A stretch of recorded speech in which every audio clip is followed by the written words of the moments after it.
Hello, everyone. Welcome to the first episode of On the Couch with Erin. So this is a bit exciting. So this is something that, again, I've been thinking about for quite some time. And, sometimes we think about these things, don't we? And then we finally decide to do them. So what I wanted to, firstly, I guess, start with here and by doing here is actually just introducing, I guess, what these series are about, what I guess I envisage them being like, what my perhaps intention behind them are as well. Okay, so obviously for episode 1, which I'm recording here currently, you have me on the couch. Okay, what I will do from time to time, okay, and I've already got a handful of amazing people lined up, but what I will do from time to time is we'll have guests come on with me as well. So they'll be on the couch with me doing a sort of a Zoom type recording. And what I guess my intention with this series is that I'm, gathering a whole lot of people who, for me, have inspired me in one way or another. So men and women who have inspired me in one way or another on my own journey, and who often continue to do so as well. So I'm a huge believer in, sharing of our knowledge, of sharing of our experiences. I believe that this is how we can normalise, I guess, a lot of our human experience, normalise a lot of sometimes the challenges and the struggles that do present to us. And we can do that by talking, quite openly and candidly with people. So what I intend with these sessions is that the conversations that I will be having, whether it's with myself or whether it is with guests alongside me, are, really open, raw and candid conversations.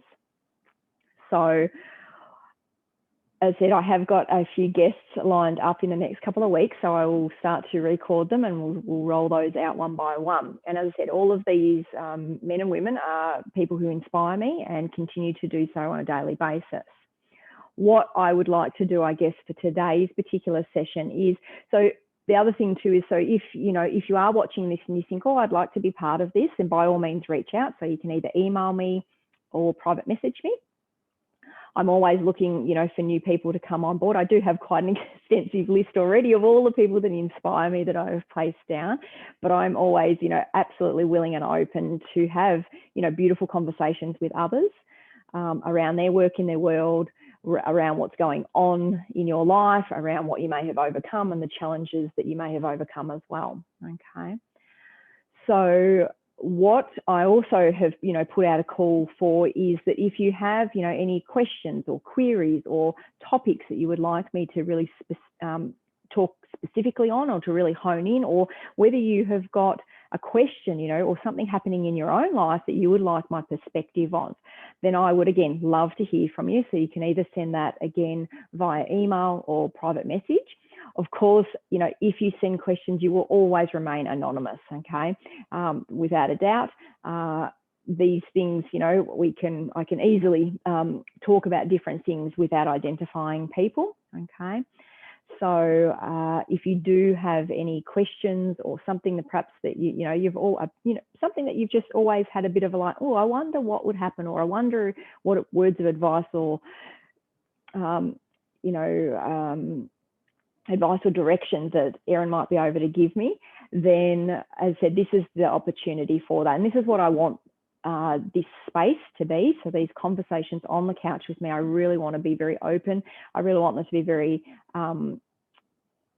raw, honest, and I guess ultimately it's to help. So I suppose, a lot of my own experiences are what I share, on the front line, obviously alongside my training as an NLP coach, intuitive guide and mentor, but a lot of it is the things that I have navigated and worked myself through.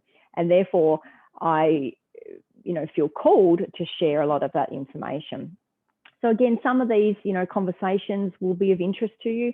Some may not. Some you'll take the bits that resonate with you, some may not.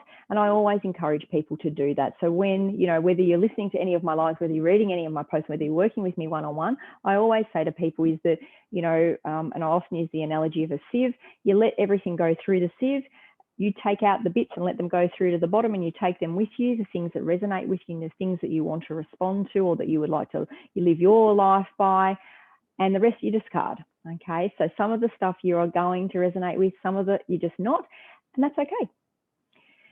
But so what I wanted to talk with you today, so being the first session, is, so I have had an email, and as I said, obviously it will remain anonymous, but I will share obviously the contents of the email, and they've asked me just to sort of provide, my take on what's going on for them. Okay, so the email says, "Dear Erin, over the last 12 months, I have become someone who I can barely recognise.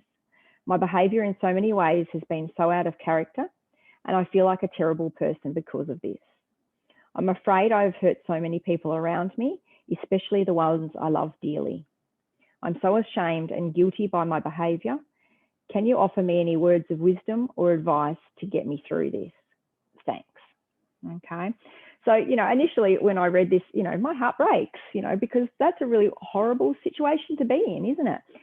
And yet I think it's a situation that at some point in time, many of us have been in, where we perhaps got ourselves to such a state or a stage where we don't recognise ourselves, where our behaviours, our actions, our reactions ultimately don't reflect who we truly are underneath everything. Okay, so I guess, in response to this, my first point that I would, sort of dig out from here is that firstly, I always like to, put it out there and say to anybody, is that we are all doing the best that we can with the knowledge, the resources, the programming, the conditioning, everything that we actually have at this point in time. So we want to meet ourselves where we're at, okay? Because no doubt, like when I'm reading this sort of email, no doubt this person is, getting quite down and out on themselves. No doubt they are, berating themselves. So they're tearing strips of themselves,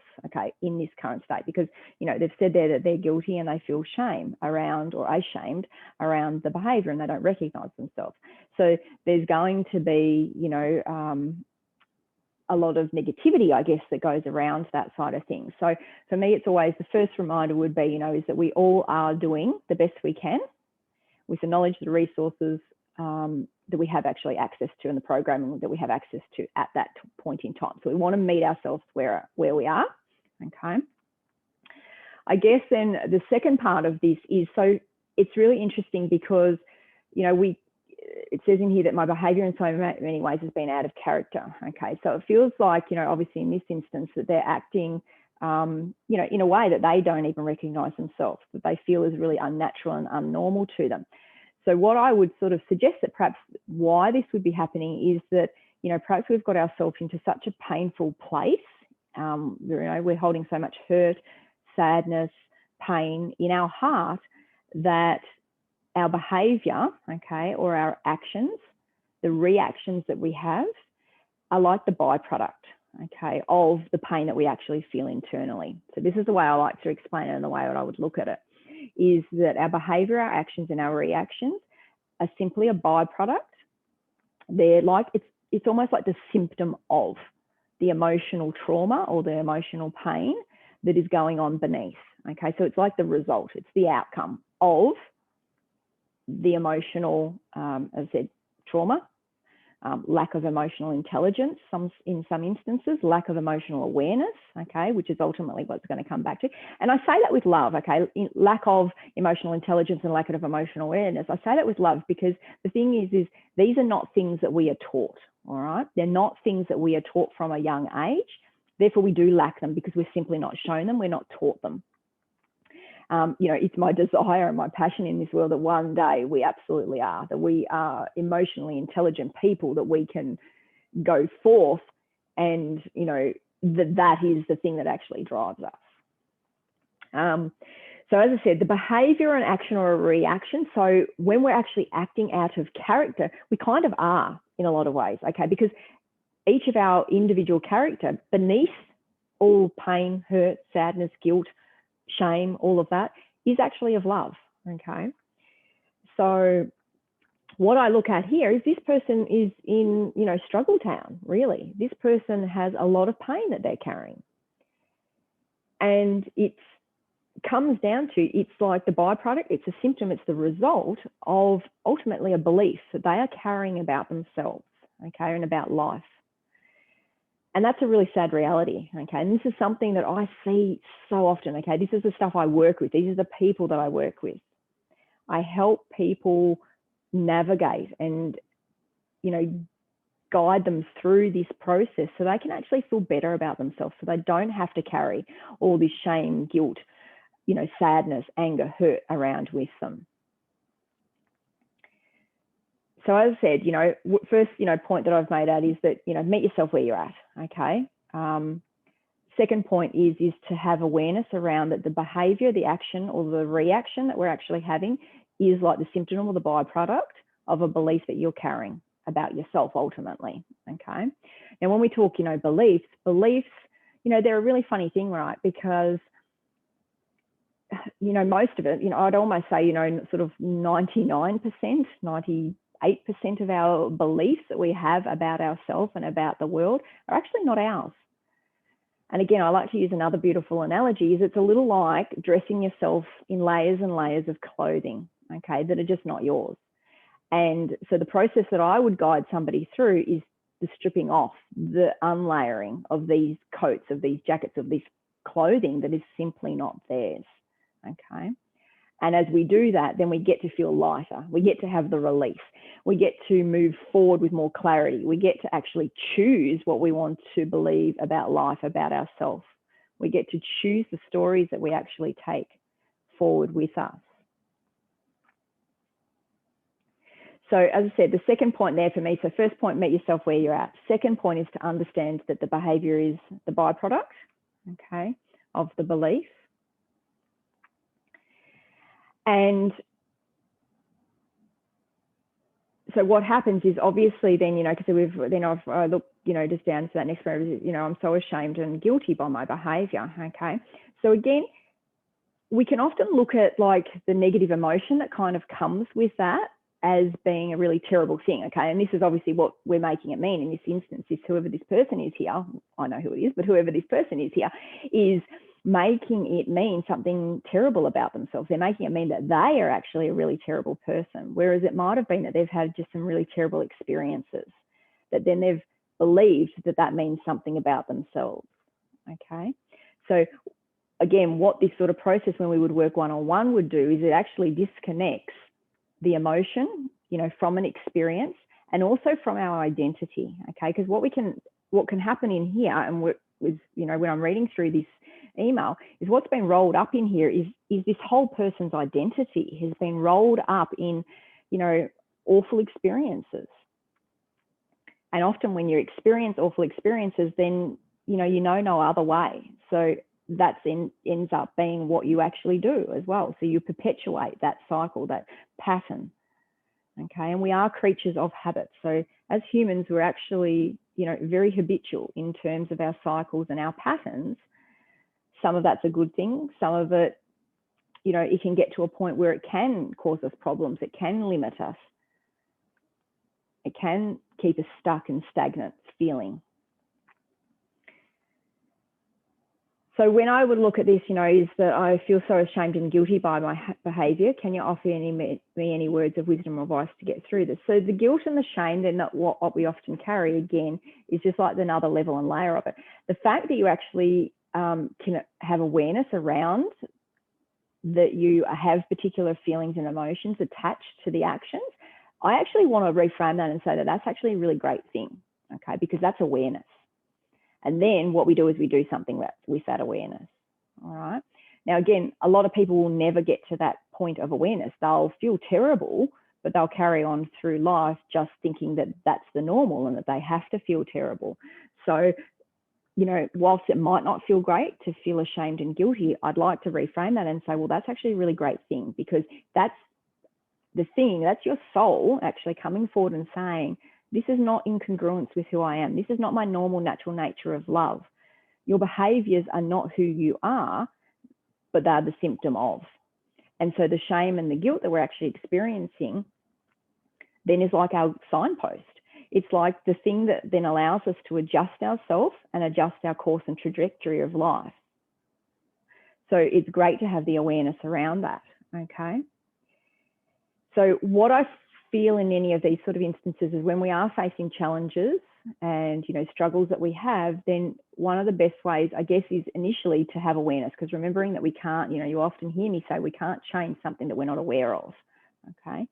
So if we have awareness, then we actually can do something with the awareness. If we don't have the awareness, we just can't. We don't know what to do with it. We don't even know we're doing the thing.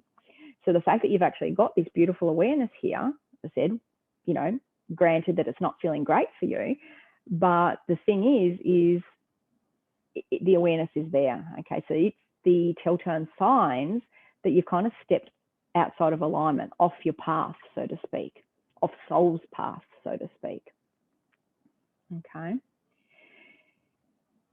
So obviously what we would look at, you know, going forward with this. So this would be, you know, for me, you know, if we're working like one-on-one, there would be a lot of unpacking, okay, as to why this behavior is played out and what underpins it as the belief behind this, okay? So you might ask yourself, you know, and attempt to do the deep diving on this by asking yourself and being really willing and open to, you know, journaling is a really great way to do this because it allows us to overcome and bypass our conscious logical mind and access the depths of our subconscious, okay? So when I work with people one-on-one, this is what I'm doing, is I'm working on this deep subconscious level to access the root cause, where this really first started, because this will be a belief that will have started in the very early ages of your life, okay? And if you will look back on your life, what you would see is that this would be a pattern that would play out time and time again, okay? Where you'll do something, you'll behave in a particular way, you'll feel like a terrible person, and then you'll feel ashamed and guilty because of it. And that's the pattern that'll keep cycling, okay? And it'll show up in literally all facets of your life, okay? Until it gets to the point where our pain point is so great, where our awareness has become, you know, activated, that we actually then want, you know, desire to do something about it, okay? Now, I always say too, you know, things in life are not limiting to us until they do become limiting. And that becomes limiting at the point where we become aware of it, or where we're perhaps not achieving the results or the outcomes in our life that we actually desire for ourselves. So that's usually the point when people start to go, what's going on here? What can I do about this? Okay. So as I said, you know, if we were to work on this on a deep subconscious level, we would be navigating through this and really drilling down and really digging deep to find out, well, what's the belief that you have about yourself, you know, that really underpins the behaviors. So why are we doing the behaviors? You know, is it because we don't feel good enough? Is it because perhaps we don't feel loved, or we didn't feel loved, perhaps as a child? Perhaps we didn't feel worthy enough as a child and we never received our worth, okay? Whether that's through, you know, our parents, you know, our carers, anybody like that. Perhaps there was, you know, a missing piece to our puzzle, so to speak. And again, I always like to just pre-frame that sort of stuff is, you know, the process is never about blaming people, because as I said, we believe that, or I believe that everybody does the best they can with the knowledge and resources that they have at the time.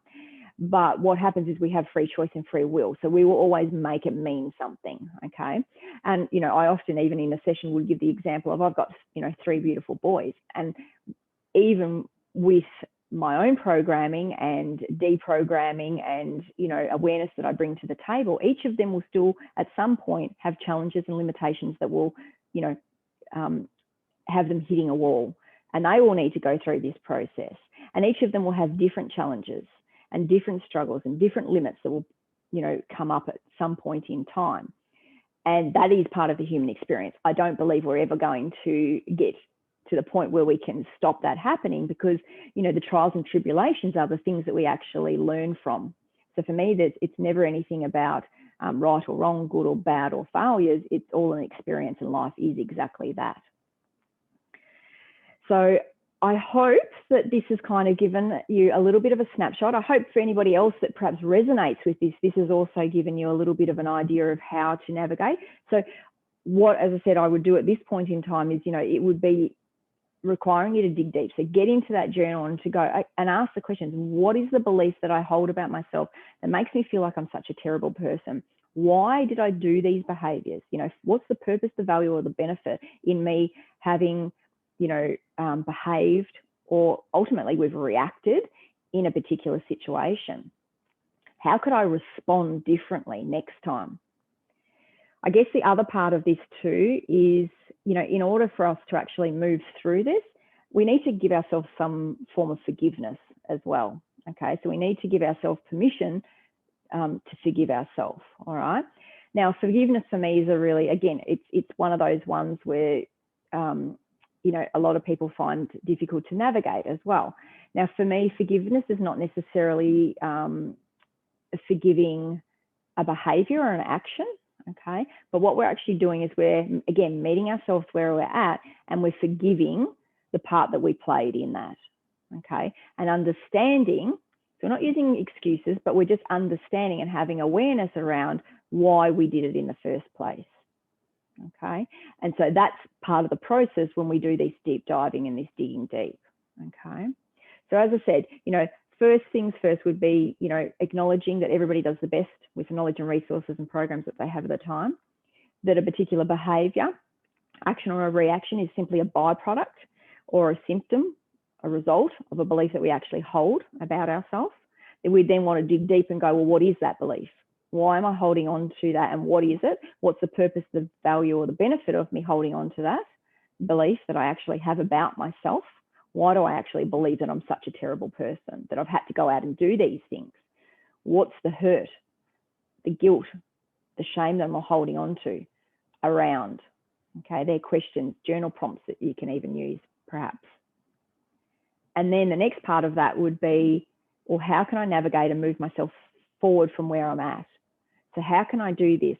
I can do this by offering myself and granting myself permission of forgiveness, not necessarily for my behavior, because I can say I'm not, you know, I'm not happy with the way I've behaved. I have behaved out of character, but what we can do is we can go, but I've done that because I'm holding so much hurt and pain. How can I then do it better differently? Okay, because again, we can't do better unless we know better, right? And unless we have the awareness. So it's being kind, compassionate to self in this process as well. Taking, you know, stop berating ourselves, stop beating ourselves up, stop tearing strips off ourselves, because that's actually not helpful. If anything, it perpetualizes and amplifies the already, you know, guilt and shame that you're carrying. All right. So, as I said, hopefully that will give you a little bit of wisdom, guidance, advice to help you get through. Obviously, you know, I'm here for one-on-one sessions as well. And the one-on-one sessions, as I said, you know, I've talked many times before about these, but they're the really, you know, the way that we can get really down to the deep part of ourselves. You know, obviously there's a point where we can do a lot of this self-inquiry, ourself and self-discovery and self-exploration. But when we're talking really deep subconscious stuff, there's going to be, at times, you know, not always, but there may be times where you just need somebody else to help you navigate that. Okay, and it's not somebody else fixing you, it's not somebody else telling you you know, what to do. The process that I use, you know, a lot of people will say it's a very simple process, it's a very gentle process, that it's a lot of clever questioning. So one of my biggest gifts is that I can see patterns unfolding and playing out in somebody's life. So for me, it's a bit like a big jigsaw puzzle. It's like putting all the pieces together and going, okay, well, this is, I think what's happening here, and this is this, and this is this. Does it resonate? You know, and it's a lot of me prompting you to dig deep and ask questions of yourself. So obviously, as I said, you know, we can do some of that self-inquiry ourselves, but if you get stuck and you're kind of like, yeah, this is not shifting for me, perhaps then when we do need to just sort of look outside and go, okay, I need that extra person to come in and have it, you know, it's looking from a bit more of a bird's eye perspective. And that's kind of what I would come in and do. So when I work with my clients one-on-one, I'm coming in and I'm kind of, you know, looking, I'm dissecting, I'm dissecting it, I'm pulling it apart, and I'm looking at all the pieces and the facets, and then we're sort of building this big picture, this puzzle, putting it all together and going, okay, well, this has happened, this has happened, this has happened. And then what we actually do is we finish off with actually releasing the problem as well, okay? So you're not actually left with, you know, high and dry with no results or no relief, I guess. what you are left with is, you know, feeling lighter, feeling more clarity, feeling less overwhelmed. You know, you would have less guilt, less shame, and you wouldn't feel like a terrible person. Okay. But as I said, I don't believe you're a terrible person. As I said, I believe that we are all love underneath everything. So I truly thank you for this beautiful email and this question. It's really prompted, you know, a great conversation. I believe that I hope many people listening and watching to this may resonate and actually take away from as well. So as I said earlier, if anybody watching does have their own question that they'd like to be, you know, to put forward, and you can put that forward anonymously. As I said, it would always remain anonymous. But if you have something that you would like me to talk about, to give you a little bit of advice, my take on it, how I see it, me bringing all the puzzle pieces together, by all means, do reach out via email or private message. And as I said, also, if you did want to join me on the couch as one of my special guests, I would absolutely love to hear from you also. I look forward to episode 2, everyone, where I will have a special guest joining me. Thanks so much. Bye-bye.